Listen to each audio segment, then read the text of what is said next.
নবী বলেন সুবহানাল্লাহ। যুদ্ধ যখন আরম্ভ হয় ওই সময় কাফেরেরাও আমার দিকে যখন তীর নিক্ষেপ করেছিল, সুবহানাল্লাহ, আমার একজন নবীর সাহাবী যিনি হলেন আবু দুজানা রাদিয়াল্লাহু তাআলা আনহু বলেন, আমার নবীর সিনা মোবারকের সামনে আমি ওই সময় ঢাল হয়ে দাঁড়িয়েছিলাম। জোরে বলো। আবার নবীকে কাফির মুশরিকেরাও ওই সময় আবার নবী মুস্তাফা শরীর মোবারক গায়ে মাথায় মোবারক গায়ে একটা লোহার কড়া লেগেছিল। আবার নবীর মাথা মোবারক গায়ে যখন শরীর মোবারক গায়ে চেহারা মোবারক গায়ে চেহারা আনোয়ারে যখন আবার নবীর রক্ত চলে যায়, আবার নবীর লোগুলান হয়ে যায়। ওই সময় আবার নবী মুস্তাফা একজন সাহাবী যিনি হলেন আবু সাঈদ খুদরি রাদিয়াল্লাহু তাআলা আনহু আবার নবীর সম্মুখে আসার পরে আবার নবীকে বলেছিলেন, ইয়া রাসূলুল্লাহ, ইয়া হাবিবাল্লাহ, নবীজি আপনার লোহাটাকে ইয়া রাসূলুল্লাহ আমার দাঁত দিয়ে আমি তুলে দেব। আবার নবী মুস্তাফা ওই দাঁত দিয়ে যখন লোগো মোবারকটাকে তোলা হবে, ওই সবাই জানো আমার নবী মুস্তাফার ওই সাহাবী তিনি বলেন আমি দাঁত দিয়ে যখন ওঠাই ওই সবাই এমন ভাবে গিড়েছিল, এমন ভাবে লেগেছিল, ওই সাহাবী বলে আমার একটা দাঁত খসে গিয়েছিল। বলো কত যন্ত্রণা হবে, কত বেদনা হবে। আমার নবী মুস্তাফা সাহাবী বলেন আবার দ্বিতীয় যখন দাঁতটা দিয়া আমি গোঠালাম, আবার দ্বিতীয় দাঁতটাও ভেঙে গিয়েছিল। আবার নবীর প্রেমিক সাহাবী গো ওই সময়তে আমার নবীর একজন সাহাবী দেখেন আমার নবীর খুন মোবারক বন্ধ গাই নাও, রক্ত মোবারক আমার নবীর বন্ধ গাই নাও। এ উহুদের ময়দানে ওই সময় একজন সাহাবী যিনি হলেন হযরতে মালিক বিন সানার তিনি বলতেছেন ওই সময় আবার নবী মুস্তাফার কাছে আসার পরে ওই যেই জায়গায় জখম হয়েছিল ওই জায়গায় রক্ত ঝরে যায়। তিনি বললেন আমি ওই জায়গাতে আসার পরে আবার নবীর কাছে এসে আমার নবীর কাছে আসার পরে আমি ওই জায়গায় যেই জায়গা থেকে খুন বের হচ্ছিল আমি ওই খুনের জায়গাটাতে মুখ লাগায়া দিলাম। মুখ লাগায়া দিয়ে আমার নবী যেন আর যেন খুন না জমিনে পড়ে যায়। আমি ওই সাহাবী তিনি বলেন মুখ লাগায়া দিয়া রক্তগুলোকে আমি চুষে নিয়েছিলাম। জোরে বলো। বলে জগৎবাসী রে, আজকে কোন মানুষ যদি রক্ত যদি খায়, রক্ত যদি পান যদি করে নাই, মানুষের জন্য রক্ত খাওয়া হলো হারাম। জি হযরত, রক্ত খাওয়া হলো হারাম। হ্যাঁ আব্বাজি আমার সোনাবাড়ি কিরাম, আমার নবী মুস্তাফার খুন মোবারক যদি নসিবে যদি জুটে যায়, যদি পান যদি করে নাও, আবার নবী মুস্তাফার খুন মোবারক চুষে নেওয়ার কারণে জাহান্নামের আগুন হারাম হয়ে যায়। জোরে বলো। ইনি ওই সবাই মালিক বিন সানান কেমন নবী বলেছিলেন, ও আমার সাহাবী বলো আজকে তুমি তোমার নবী মুস্তাফার খুন মোবারককে তুমি ওই সবাই চুষে নিয়েছো, তোমার আল্লাহ তাআলা তোমার উপর এত খুশি হয়ে গেছে, কারণ তোমার নবীকে এত ভালোবাসো, তোমার নবীকে এত মহব্বত করো। আমার আল্লাহ তাআলা তোমার নবীকে ভালোবাসার কারণে জাহান্নামের আগুনকে আল্লাহ হারাম করে দিয়েছেন। জোরে বলো। দুনিয়ার মানুষের রক্ত হয় বদ, আর আমার নবী মুস্তাফা রক্ত মোবারক হলো ঔষধ। জোরে বলুন। আবার নবী মুস্তাফার খুন মোবারকটা তিনি চুষেছিলেন। আবার নবী দেখলেন আমি ওই উহুদের ময়দান থেকে একটা উঁচু পাহাড়ের দিকে আমার নবী আলী আল মুর্তজাকে নিয়ে বা ফাতিমা তো জাহরাকে নিয়ে আবার নবী বললেন আমি একটা উঁচু পাহাড়ে উঠলাম। উঁচু পাহাড়ে উঠে যাওয়ার পর আবার নবী যেন খুন মোবারকটা বন্ধ খাই নাও। আমার নবীর খুন বয়ে যায়, আমার নবীর খুন মোবারক বয়ে চলে যাই বন্ধ কই নাও। হযরতে আলী আল মুর্তজা তিনি বলেন আমি চামড়ার ব্যাগে করে পানি ভরে নিয়ে এসে দিলাম, আর ফাতেমা তো জাহরা ঢেলে ঢেলে আমার নবী মুস্তাফার নুরানি চেহারা মোবারক ধৌত করছিলেন। জোরে বলো ওই সময় যেন রক্ত বন্ধ খাই নাও। আবার আলী আল মুর্তজা বললেন একটা খেজুরের পাটি নিয়ে আসা হলো, খেজুরের পাতাকে ওই জায়গায় আগুনে জ্বালানো হলো, আর আগুনে জ্বালিয়ে দেওয়ার পরে ওই খেজুর পাতার যেন ছাই গুলোকে আবার নবী মুস্তাফার জিসম মোবারকাতে লাগায়া দিল, সঙ্গে সঙ্গে বন্ধ হয়ে গেল। আগুন মানুষরা দিত না, কোন জায়গায় যদি কেটে যেত খেজুরের পাটি ওই যে পাতাগুলোকে পুড়িয়ে ছাই করে কাটা জায়গায় লাগাতো। হ্যাঁ বাপ সুবহানাল্লাহ, ওটা একটা এমনই ওষুধ। আমার নবী মুস্তাফা বলছেন হযরতে ফাতেমা তো জাহরা ওই জায়গায় যখন পুড়িয়ে লাগিয়ে দিলেন তো ওই জায়গায় জখমটা রক্তটা পড়া বন্ধ হয়ে গেল। জোরে বলুন সুবহানাল্লাহ। আমার নবী মুস্তাফাকে জিজ্ঞাসা করছেন কে? হযরত আয়েশাতুল হুমায়রা, ইয়া রাসূলুল্লাহ ইয়া হাবিবাল্লাহ, সে উহুদের ময়দানের দিনে আপনার যে কষ্ট হয়েছিল ইয়া রাসূলুল্লাহ, তার চাইতে কি কষ্ট কিছু আছে? আবার নবী বলছেন আয়েশা, সব চাইতে আমার উহুদের ময়দানে আমার অত কষ্ট হয়নি, যেই কষ্টটা তায়েফ নগরে হয়েছিল। জোরে বলুন সুবহানাল্লাহ। যেটা তায়েফ হয়েছিল সেই কষ্টটা হয়নি। আমার নবী মুস্তাফা বর্ণনা দিয়েছিলেন ওই সময় যখন আমাকে পাথর মারা হয় তখন ওই সময় পাহাড়ের ফেরেশতা জিবরিল আমিন আলাইহিস সালাম আল্লাহর নবীকে আসার পরে বলেছিলেন ইয়া রাসূলুল্লাহ ইয়া হাবিবাল্লাহ, কে তায়েফবাসীরা আপনাকে চিনতে পারেনি, ইয়া রাসূলুল্লাহ আপনি যদি আমাকে একটু হুকুম দিয়ে দেন তো সুবহানাল্লাহ এই তায়েফের পাহাড়কে নিয়ে যাওয়ার পরে আমি তায়েফবাসীর উপরে চাপিয়ে দিব ইয়া রাসূলুল্লাহ, কারণ আপনার শরীর দিয়ে রক্ত ঝরে যায়, এটা আমরা সহ্য করতে পারি না। ফুরকে লেবান তারা সহ্য করতে পারে না, আসমানের পশু পাখিরা তারা সহ্য করতে পারে না। ইয়া রাসূলুল্লাহ এই আপনার শরীর মোবারক দিয়ে রক্ত ঝরে যায়। আল্লাহর নবী সাল্লাল্লাহু তাআলা আলাইহি ওয়াসাল্লাম জিবরিল আমিন আলাইহিস সালামকে আমার নবী বলছেন বলে জিবরিল আল্লাহ তাআলা যেটা তোমাকে দায়িত্ব দিয়েছে সেই দায়িত্বটা তুমি পালন করো। আমার নবী বলে জিবরিল এই তায়েফের পাহাড় গুলো তায়েফবাসীর উপরে চাপাতে গাবে নাও আয় জিবরিল, কারণ যারা তায়েফবাসীরা আমাকে চিনতে পারেনি আয় জিবরিল গাবি শুনো এ তায়েফবাসীরা ছোট ছোট বাচ্চারা যদি কোনদিন কালমা পড়ে মুসলমান হয়, জোরে বলুন সুবহানাল্লাহ।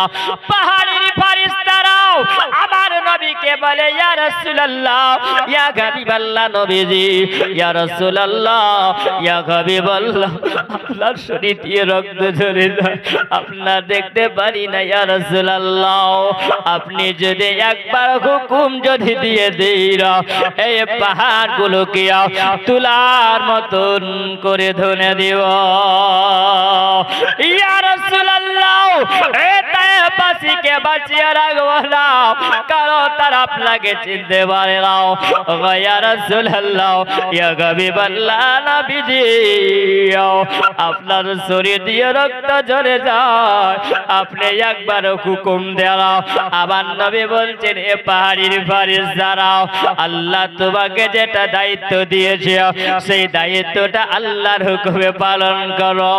এই জন্য তায়েফবাসীর উপরে পাথর পাহাড় চাপাতে হবে না, কেন আমি নবী গো, তায়েফবাসীরা আমাকে চিনতে পারে না, আমি নবী।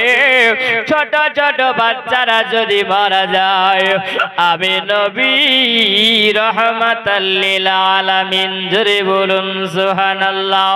ওই বাচ্চারাও মারা যাবে, ওই বাচ্চারা যদি কলমা পড়ে মুসলমান হয় বলো বলো আমার উম্মতের কমতি হয়ে যাবে, জোরে বলো। বলুন আমি নবী আল্লাহ আমাকে রহমাতাল লিল আলামিন করে আল্লাহ পাঠিয়েছি, তাদের উপরে পাহাড় চাপাতে হবে না। আমার নবী মুস্তাফা সাল্লাল্লাহু তাআলা আলাইহি ওয়াসাল্লাম কে বলেন, আসমানের ফেরেশতারা বলে ইয়া রাসূলুল্লাহ আল্লাহ তাআলা আমাকে রেখেছে, এই হাওয়া দিয়েছে আল্লাহ, আপনি যদি হুকুম দেন ইয়া রাসূলুল্লাহ এমন ভাবে একটা হাওয়া মারবো, এমন ভাবে একটা বাতাস মেরে দিব এই বাসীদেরকে বাঁচাইয়া রাখবো না, যেহেতু আপনাকে যারা কষ্ট দিবে নবী গো আমরা সেই কষ্টটা সহ্য করতে পারবো না। আমার নবী বলে না না না আমি নবী কাউরির উপরে বদদুয়া করি নাও, কারণ আমি হলাম রাহমাতাল লিল আলামিন। জোরে বলো আমি হলাম রাহমাতাল লিল আলামিন। আমার নবী ইসলামের জন্য শরীরে রক্তকে ঝরিয়েছে বাপ, উম্মতি মুহাম্মাদি নবী আমার, আমরা হলাম সেই নবীর উম্মত। আজকে ওই নবীর উম্মত, আজকে এই জলসাতে আমরা বসে আছি বাপ, আমরা নবীর কথা মানবো না মানবো না? নবীর কথা মানবো? সুবহানাল্লাহ। 5 ওয়াক্ত নামাজ পড়েন? হ্যাঁ, এই বাড়িতে যিনি প্রোগ্রাম দিয়েছেন নামাজ পড়েন? হ্যাঁ, সুবহানাল্লাহ। আজকে আমাদের কিন্তু একটা প্রথা হয়ে গেছে, মা মরবে, বাপ মরবে, ভাই মরবে, চাচা মরবে, চাচি মরবে, আমাদেরকে চল্লিশা করতে হবে, তাই না? চাহারম করতে হবে। মনে হচ্ছে আমরা ঠিকা পেয়েছি, করার জিনিস করতে হবে, তাই আমল করতে হবে না, জানেন? সুবহানাল্লাহ। আবার নবী বলেছেন কবর কি জিনিস আমরা কিন্তু জানি না। জানি জানি মৌলভী সাহেবরা বলেছে মান রব্বুকা মান দীনুকা মান নবিয়ুকা মা কুনতা তাকুনু ফি হাক্কি হাযার রাসূল, এই তিনটা প্রশ্ন হবে, আমরা এতটুকুই জানি। কিন্তু প্রশ্নের আগে আল্লাহ তাআলা কি করবে?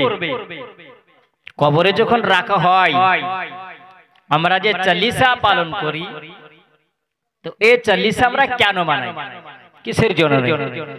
সুবহানাল্লাহ। আমরা হচ্ছেন অনুসরণকারী।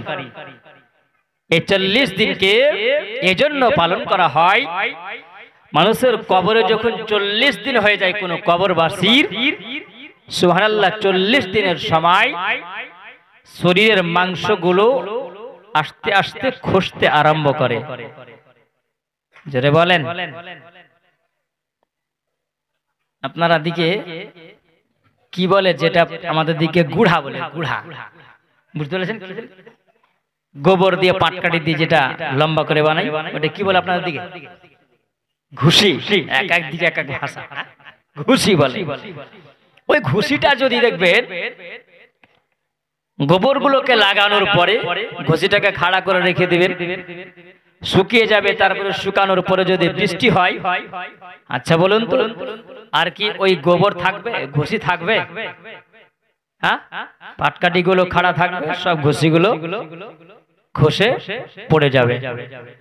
অনুরূপ চিন্তা করো বাবজি ভাই আমার, সোনামানিকেরা, বাবজিরা, মা খালারা, শোনো একবার চিন্তা করো, তোমার বডির ভিতরে যে হাড্ডিগুলো ঢোকানো আছে, যখন 40 দিন হয় তখন তার কবরের মধ্যে এই শরীরের মাংসগুলো যেগুলো আছে সব আস্তে আস্তে খসে খসে খসে খসে পড়ে যায়, তোমার হাড্ডিটা পড়ে থাকে। জোরে বলুন বাপ। আমরা একবার ওই কবরকে চিন্তা করেছি মা? চিন্তা আমরা করেছি? ওই কবরকে কিন্তু আমরা চিন্তা করি না। ওয়াজ নসিহত শোনাটার নামই মুসলমান নয়, সব চাইতে হচ্ছে শোনার পরে আমল করা, মানাটাই হচ্ছে মুসলমান। যদি আমরা না মানি তো সুবহানাল্লাহ, হালাতে সেই দিনে জবাব দিতে আমরা কিন্তু পারবো না। পারবো? সেদিনে জবাব দিতে আমরা পারবো না। এই কবরের 40 দিনে হযরতে ইউনূস আলাইহিস সালাম মাছের পেটে তিনি ছিলেন, আল্লাহ তিনাকে জীবিত রেখেছিলেন। জোরে বলুন, মাছের পেটে জীবিত রেখেছিলেন, 40 দিন পর আবার তিনি মাছের পেট থেকে বেরিয়ে এসেছিলেন জগতে। জোরে বলেন সুবহানাল্লাহ। এই 40 দিনের আমরা হলাম অনুসরণকারী। জোরে বলুন। 40 দিন যদি কোনো মানুষ এক লাগারে যদি ইবাদত করে, আল্লাহ তাআলা ওই ইবাদতকে ফিরিয়ে দেয় না, মুত্তাকির হয়ে যায়। জোরে বলুন সুবহানাল্লাহ। বাপ হযরত ইব্রাহিম আলাইহিস সালামকে যে অগ্নিকুণ্ডে ফেলানো হয়েছিল, আল্লাহ পাক ওই আগুনকে জান্নাতের বাগিচা বানিয়েছিলেন। জোরে বলুন। এটা হচ্ছে 40 দিনে অনুসরণকারী। 90 দিন যখন মানুষের কবরে হয়, সমস্ত গোশতগুলো ঝরে যায়, শেষ হয়ে যায়। বাপ আল্লাহ তাআলা রব্বুল আলামিন পরওয়ারদিগার এই যে সিস্টেমটা রেখেছেন সবারই জন্য, সবাইকে যেতে হবে। আমার নবী বলেছেন ওটাই হলো কবরের তোমার কঠিন জায়গা, সেই জায়গাই হলো অসহায়ের জায়গা। এই অসহায়ের জায়গার জন্য তোমরা মৃদু ব্যক্তির জন্য দোয়া করিও। জোরে বলুন সুবহানাল্লাহ। মৃদু ব্যক্তির জন্য তোমরা দোয়া করিও বেশি বেশি করে। যখন কোনো মানুষ মারা যাবে তখন তোমরা যাবে, যাওয়ার পরে ওই মানুষটাকে যখন পাটাটন দেওয়া হবে, কবরে যখন শোয়ানো হবে, পাটাটন বিছানো হবে, মাটি দেওয়া হবে, কতটুকুন সময়ের মধ্যে যে পার্শ্বে কবর থাকবে ওই কবরের পার্শ্বে তোমরা দাঁড়িয়ে দাঁড়িয়ে তোমরা সূরা ফাতিহা পড়বে, ইখলাস পড়বে, তোমরা সূরা ফাতিহা তোমরা পড়বে, যতটুকু যাহা কিছু জানো তোমরা তেলাওয়াত করবে, আর তোমাদের তেলাওয়াতে মুর্দা ব্যক্তিরা উপকৃত হবে। জোরে বলুন সুবহানাল্লাহ। এটা উপকৃত হবে। বাপজি আমার সোনা মানিক, একটু আলোচনা করব সুবহানাল্লাহ, সমাপ্ত করব যেহেতু কাজের দিনের মানুষ, আপনারা বিরক্ত করব না। কবর, কবরের মধ্যে যখন মানুষকে শোয়ানো হয়, শুইয়ে দেওয়ার পরে মুনকার নাকির ফেরেশতা আছে, তাই না? কি ফেরেশতা? মুনকার নাকির ফেরেশতা আছে।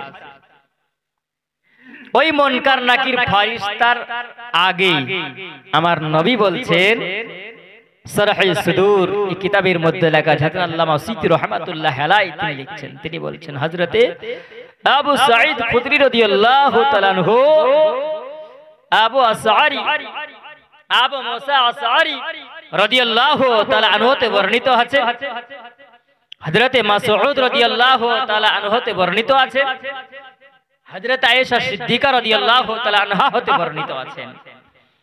আমার নবী বলছেন ওই কবরে যখন মানুষকে নামানো হয়, নামানোর পরে মুনকার নাকির ফেরেশতা আসার আগে দুটো ফেরেশতা আছে। কি বলেছেন? একটা ফেরেশতা আসে যার নাম হলো, ফেরেশতার নাম রুম্মান ফেরেশতা। জোরে বলেন সুবহানাল্লাহ। এই ফেরেশতা কেন আসে? এই ফেরেশতার রং কেমন? এই ফেরেশতার চেহারা কেমন? তার আকৃতি কেমন? দেখতে কেমন ফেরেশতা? সুবহানাল্লাহ। আমার নবী বলেছেন তার চোখগুলো হবে বড় বড়। জোরে বলেন, জোরে বলেন। তার চোখগুলো হবে বড় বড়, তার চোখগুলো হবে নীল আকারের, নীল বর্ণর আকারের চোখগুলো হবে, ভয়ঙ্কর হবে। তার নাকটা হবে লম্বা, দাঁতগুলো হবে বড় বড়। যখন আসমান থেকে আসবে, কবরে যখন ঢুকবে তো সুবহানাল্লাহ, কবরের মাটিটাকে যখন চিরবে, যখন ফাড়বে, যেমন জমিনে ভূমিকম্প হয়, জমিনটা হিলে যায়, হিলে না? জমিন হিলে যায়, তখন মানুষ থরথর করে কাঁপতে আরম্ভ করে, মানুষের ভয় হয়।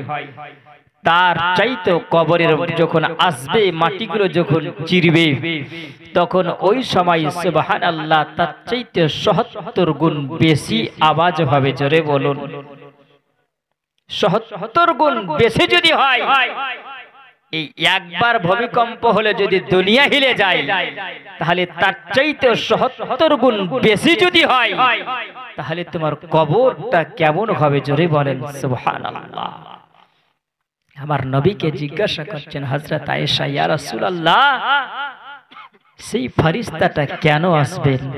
আল্লাহর নবী বললেন, বলে গায়ে যাও, এই জন্য কবরবাসীটার ওই ফেরেশতাটা আসবে। আয়েশা বলল, ইয়া রাসূলুল্লাহ, ইয়া হাবিবাল্লাহ, কেন আসবে? আবার নবী বলছেন, বলে আয়েশা, ওই কবরবাসীটাকে যখন কবরে শোয়ানো হয়, ওই ফেরেশতাটা আসবে এই জন্য আল্লাহ তাআলা তাকে পৃথিবী জমিনে আল্লাহ হায়াত আল্লাহ দান করেছিলেন। জোরে বলুন সুবহানাল্লাহ। আল্লাযী খালাকাল মাউতা ওয়াল হায়াতা লিয়াবলুকুম আইয়ুকুম আহসানু আমাল। জোরে বলুন সুবহানাল্লাহ। আল্লাহ বলে, বান্দারে, আমি আল্লাহ তাআলা তোমাদেরকে আমি আল্লাহ সৃষ্টি করেছি। মহান আল্লাহ তাআলা সৃষ্টি করার আগে আমি আল্লাহ তোমাকে মওত লিখেছি। জোরে বলুন, আগে মরণ আমি আল্লাহ দিয়েছি। আমি আল্লাহ মরণ দেওয়ার পরে আমি আল্লাহ তোমাকে হায়াত দিয়েছি। জোরে বলেন সুবহানাল্লাহ। আমি আল্লাহ বয়স আমি আল্লাহ দিয়েছি। আমি আল্লাহ বয়স এই জন্য আমি দিলাম আহসান আমাল, ভালো আমল করার জন্য। জোরে বলুন, যদি ভালো আমল যদি করতে পারো, আল্লাহ বলেন আল্লাহ আজিজুল গফুর, আমি আল্লাহ তাআলা তোমার আমলের দ্বারা দিই আমি আল্লাহ ক্ষমা করে দিব। জোরে বলা,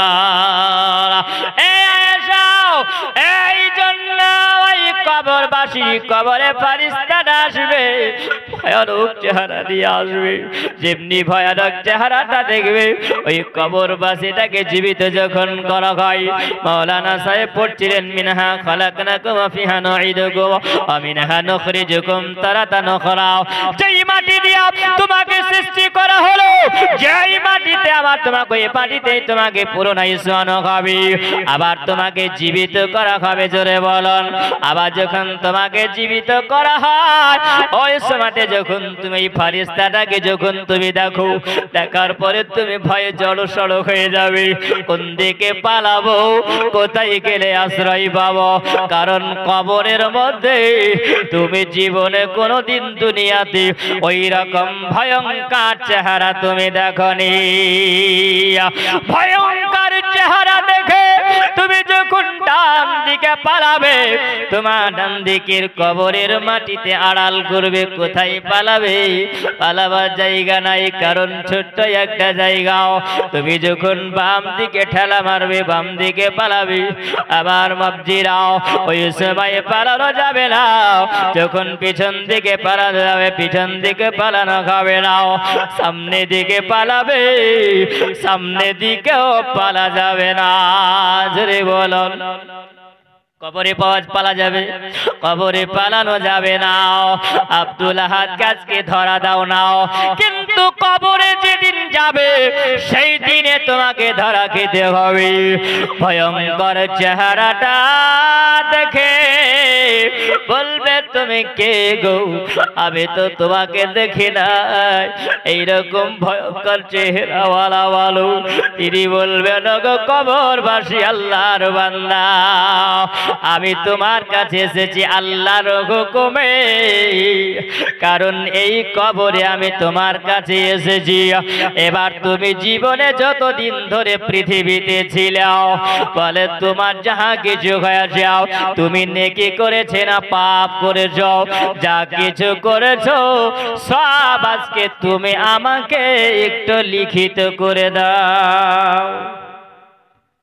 জোরে বলেন, কবরে লিখতে বলা হবে, এবার লিখিত করে দাও। কবরবাসী বলবে, লিখিত যদি করতে হয় তাহলে তো একটা কলমের দরকার হবে। হবে না? হবে না?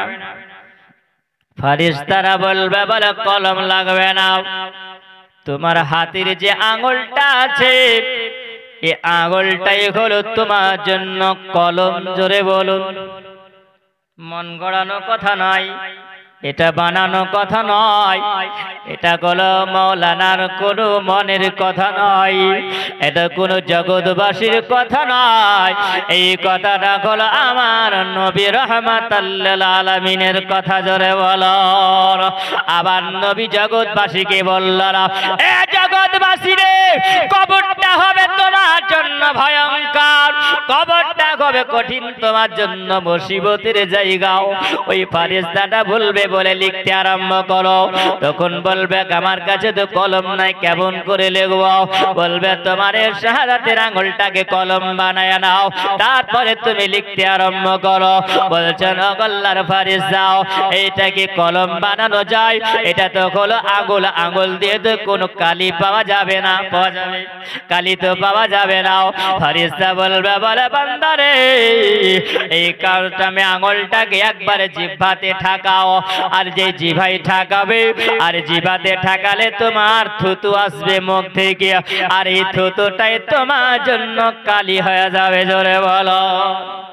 কবর তো সহজ নাই, কবরের মধ্যে যাই হোক তোমাকে পাস করতে হবে। কেমন করে পাস করবে? আমার নবী তার আগে 1450 বছর আগে আমার নবী সার্টিফিকেট দিয়ে গেছিল। এই সার্টিফিকেট গুলো যদি তোমরা নিতে পারো, গ্রহণ যদি করতে পারো, কবর তোমার হালকা হবে। জোরে বলুন। বলছেন বলে তোমার মুখের থুতুটাকে কালি বানাও, বলে কালি হয়ে যাবে। বান্দা বলবে আল্লাহর ফেরেশতা,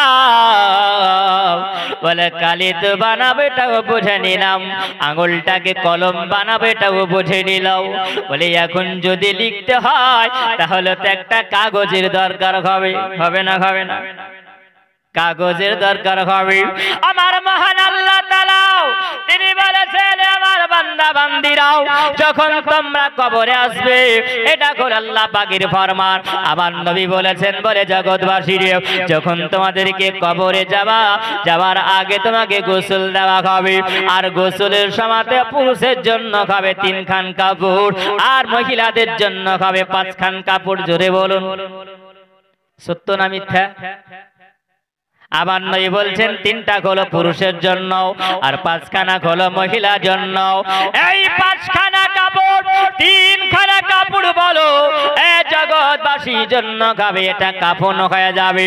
আর এই কাফনটা হবে রঙিন পোশাক না সাদা পোশাক?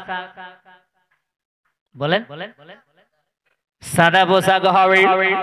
আমার ফেরেশতা বলবে বলে কবরবাসীরে, আজকে তোমার জন্য কোনো রঙিন পোশাক নয়, তুমি সাদা পোশাক পরে এসেছো, আজকে তোমার আঙুলটাকে তুমি মুখে লাগাবে, আর এই কাফনের একদিক থেকে লিখতে আরম্ভ করো। জোরে বলুন সুবহানাল্লাহ।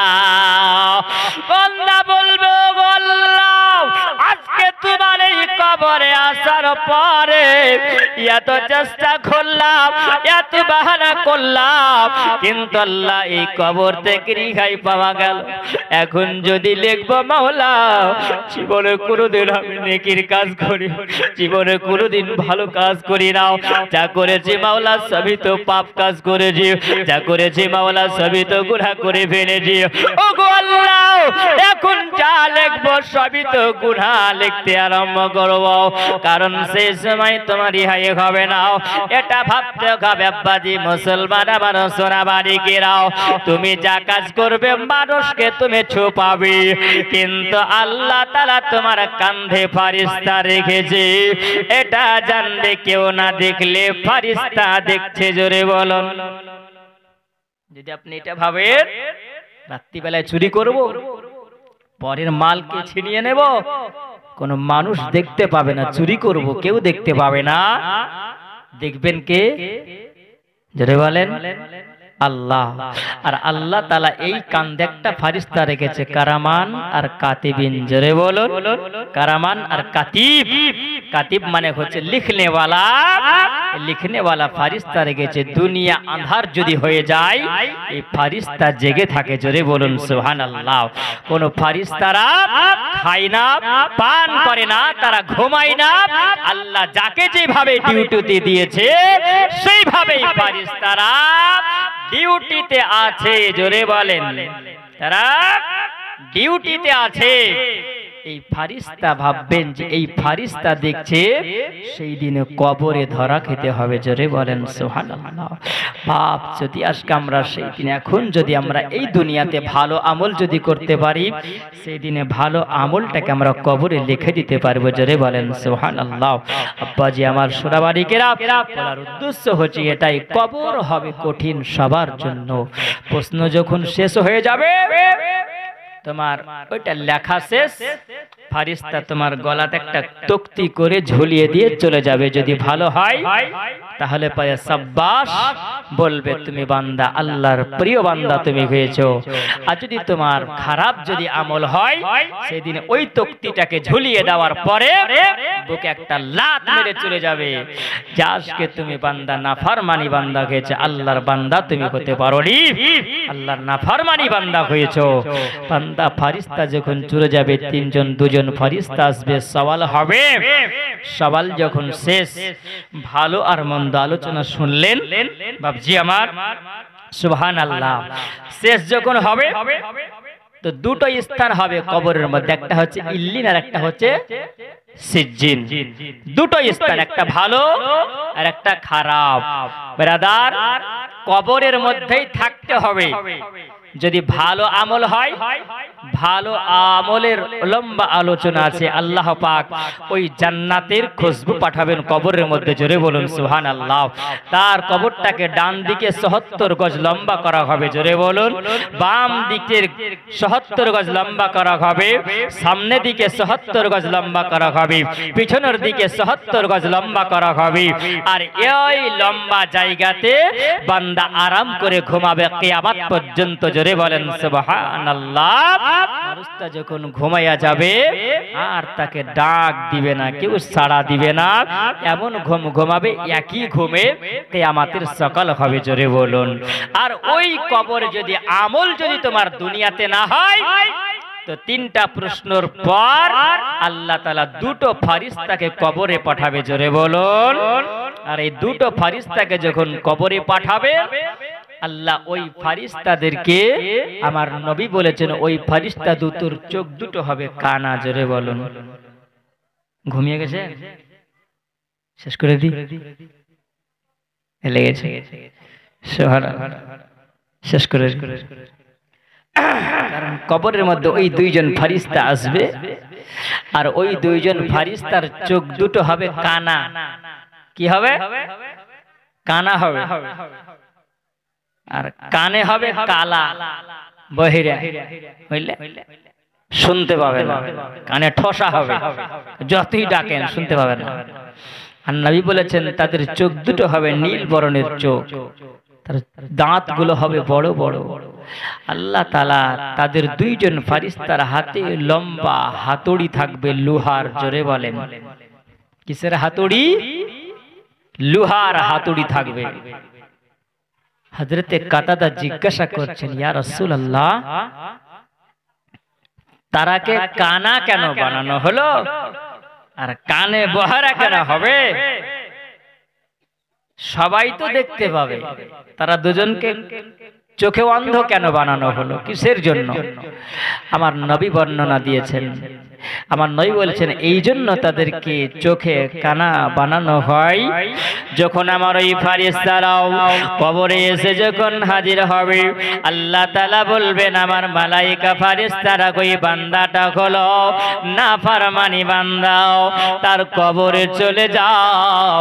আর ওই কবরে যাওয়ার পরে তোমরা একটা একটা করে হাতুড়ি নিবে, আর ওই কবরবাসীকে তোমরা মারতে আরম্ভ করবে। জোরে বলো, এত জোরে হাতুড় মারবে, এক হাতুড় মারা মাত্র যেন কবরে ৭০ গজ নিচে পৌঁছে যায়। জোরে বলে ওই কবরবাসীরা বলবো, ওগো রব্বুল আলামিন, আল্লাহ, এই ফারিস্তারা বলো বলো আমাকে কেন তোমরা এত জোরে মারো?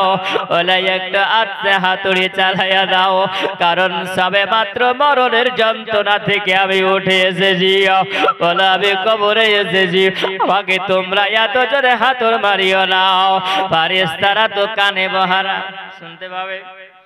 আমার নবী বলেছেন এই জন্য কানে বহারা করা হয়ে যাও, যদি কান্নার আওয়াজে ওই কবরবাসীর উপরে যদি আমার ফেরেশতার দয়া চলে আসে, আমি আল্লাহ তাআলা এই জন্য কানে বহর আমি আল্লাহ বানিয়েছি। কবরের আযাব এত হবে, কঠিন হবে, দুমদাম করে আওয়াজ যখনই হবে, কোন জগৎবাসীরা শুনতে পাবে না। ওই কবরবাসী ডাক দিবে, বলে কে আছো গো, আমাকে একটু তোমরা কবর থেকে বাঁচাইয়া নাও। ওই ফেরেশতার অন্ধকার কবরের অন্ধ বানানো হবে, যাতে করে ওই বান্দাকে ফেরেশতা দেখতে না পাই। জোরে বলো। একদিন মাটির ভিতরে হবে ঘর রে মন আমার, কেন বাঁধো দালান ঘর। জোরে বলেন সুবহানাল্লাহ। একদিন মাটির ভিতরে হবে ঘর রে মন আমার, কেন বাঁধো দালান ঘর, কেন বাঁধো দালান ঘর। একদিন মাটির ভিতরে হবে ঘর রে মন আমার, কেন বাঁধো দালান ঘর, কেন বাঁধো দালান ঘর। দেহ তোমার চার মচার গলে পচ যাবে, মাথায় আর মেরো দণ্ড ছিন্ন ভিন্ন হবে। দেহ তোমার চরম চার গলে পচ যাবে, মাথায় আর মেরো দণ্ড ছিন্ন ভিন্ন হবে। পড়ে রবে পড়ে রবে মাটির পার রে মন আমার, কেন বাঁধো দালান ঘর। একদিন মাটির ভিতরে হবে ঘর রে মন আমার, কেন বাঁধো দালান ঘর। নতুন সাজে সাজবে তুমি সাদা পোশাকে, দলে দলে আসবে সবাই তোমাকে দেখিতে। জোরে বলেন সুবহানাল্লাহ। নতুন সাজে সাজবে তুমি সাদা পোশাকে, দলে দলে আসবে সবাই তোমাকে দেখিতে। ভাবনে তুমি ভাবনে তুমি দুনিয়া ছেড়ে চলে যেতে হবে, দুনিয়া ছেড়ে চলে যেতে হবে। একদিন মাটির ভিতরে হবে ঘর রে মন আমার, কেন বাঁধো দালান ঘর, কেন বাঁধো দালান ঘর। আল্লাহুম্মা সাইয়্যিদিনা মাওলানা মুহাম্মদ ওয়া আলা আলি মাওলানা মুহাম্মদ সাল্লাল্লাহু আলা